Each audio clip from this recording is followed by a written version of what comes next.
Hey guys, so today is the day of our secret garden party at YouTube for an album launch, because my album is being launched in less than like 48 hours time. So we just wanted to basically give you guys a behind the scenes like tour of what's going on. I haven't actually seen a lot of it. I'm seeing a lot of it for the first time right now. So I wanted to like show you guys around and like give you the whole experience, because we're going to be playing the whole album from beginning to end. And there's like a tea party, there's like flowers, there's like cocktails, and we've invited like 25 fans and their loved ones to come and experience the whole thing. And I just wanted to take you guys with us.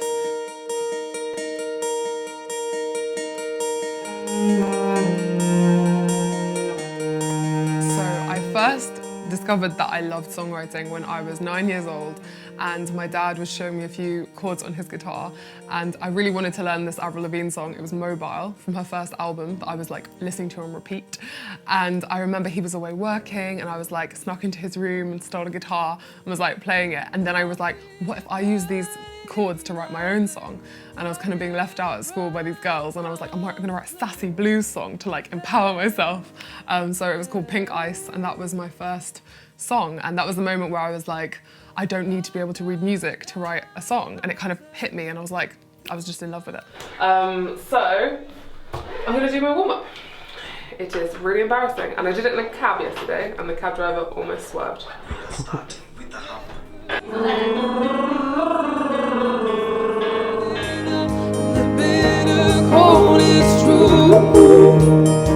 So, this is the YouTube space in King's Cross, which I feel so lucky that they like let us in. It's just great. And not only, they've let us throw a garden party here.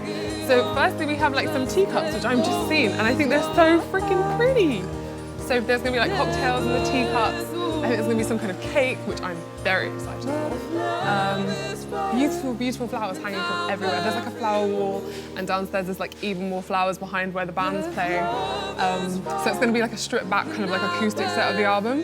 And it's really, really crazy because there's a few songs on the album that I've never actually played live before. So really nervous and excited for that. And look over here, basically there's some screens showing just incredible like fan art and incredible things that people have created, because basically it was a competition to see who could be the most like creative about the album, and that was how they won tickets to come to the secret garden party. So it's just basically, this whole event is just a huge thank you to you guys for being just the most incredible people and fans that I could have ever dreamed of.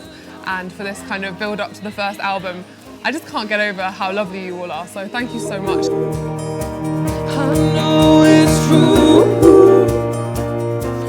So I was definitely not a performer growing up. I come from a family of performers, but I was definitely like cripplingly shy. So for me, like even speaking to people was so terrifying at school. I was like, I just didn't used to say anything. But in my head, I would just have all these kind of stories, and like, you know, when you like fall in love with someone on the playground, you're like, I love you, but you never say it. That kind of thing of like living in your own head. So for me, being able to like go to the piano rooms at lunchtime was like the only time I could be myself at school.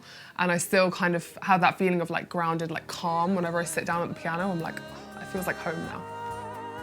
I did teach myself the piano. My mum got me lessons when I was 7, but all my music teachers gave up on me one by one because I couldn't read music. And they were like, how can we teach you to play piano if you're never going to be able to read music? But because I'm so dyslexic and I was struggling to read and write normal, you know, books, it was so strange. My eyes just couldn't seem to get it. So to this day, I still can't read music, and I don't know what the name of the chords I'm playing are. I just do it all by ear and just sort of in my heart. It's just one of those funny things where people are like, oh, you must have always been like so confident with it. But for me, like I just remember like writing songs and just like putting them sort of in the spiritual bin, and my mum would kind of like come in and like pick them out of the bin and be like, what about this one? And I was like, no, it's terrible. Like I think everything I do is kind of terrible until like, you know, someone in my family like is humming it, and I'm like, oh, that's just the only way. Like I think, I don't know, the way the girls like, you do have that kind of self-doubt when you're growing up, and then I feel like you kind of come into your own, and especially like playing live and gigging, that was the kind of way that I built in confidence. So yeah, both my parents are actors, my mum's a writer now, and it's one of those things where the whole sort of ethos of the house was much more like sort of bohemian and like creativity, but it was also quite a sort of like non-normal upbringing in a way of kind of like creativity being put before, you know, almost like school studies and stuff. It was like, if you want to do this one thing, you go for that. And I think that was a huge thing that inspired me. So yeah, my dad plays guitar, my mum plays piano and like a bit of Celtic harp. So seeing them like play their instruments and love doing it, and especially seeing my dad write his own songs, that was just what I thought you did.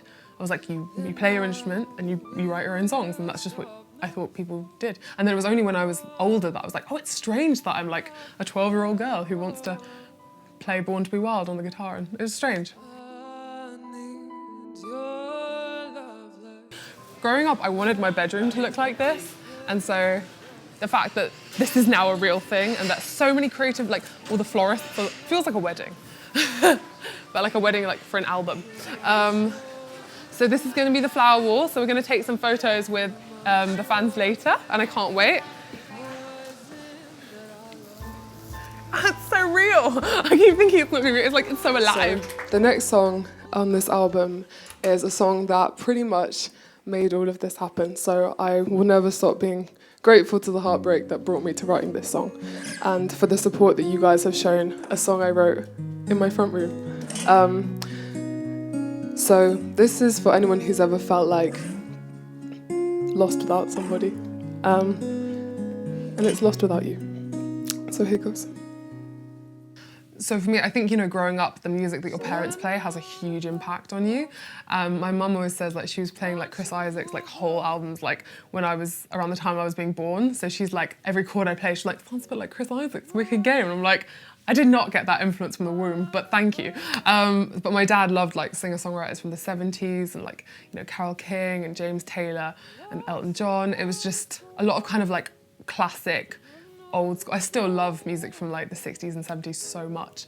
And then there was also like the incredibly like strong females of like sort of my like growing up generation, like Adele and like Amy, Florence and Taylor Swift. It's like these strong women who like just had incredible like honest lyrics. For me, that was like the most inspiring thing. So down the stairs, it does feel like MTV Cribs.